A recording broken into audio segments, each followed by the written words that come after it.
আজকে ২৬ দিন হয়ে গেল কলকাতার তিলোত্তমা এখনও বিচার পেল না।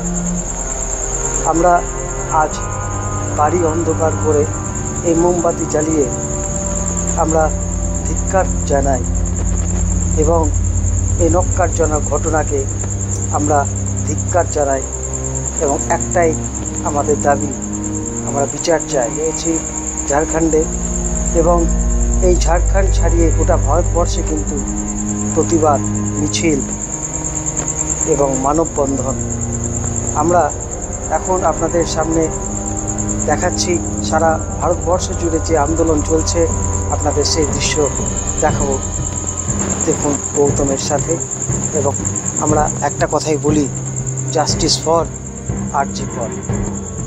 বিচার চাই, বিচার চাই, তিলোত্তমার বিচার চাই।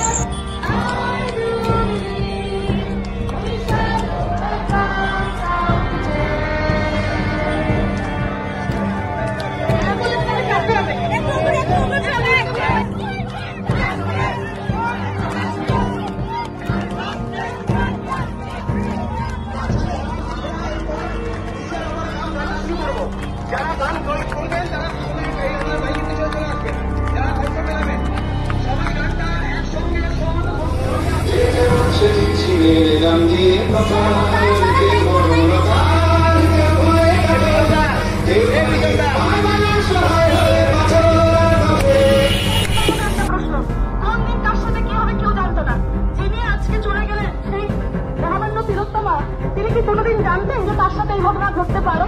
তিনি তো একজন ডাক্তার। আমাদের সমাজের মূল স্তম্ভ কি জানেন তো? শিক্ষা, স্বাস্থ্য এবং আইন।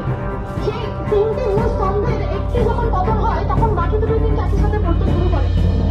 শিক্ষক সমাজ, ডাক্তার সমাজ এবং আইন বিভাগের সমস্ত আধিকারিক, তাদের উপর যাই ঘটুক না কেন তার ফল কিন্তু সবার মানুষকে ভোগ করতেই হবে।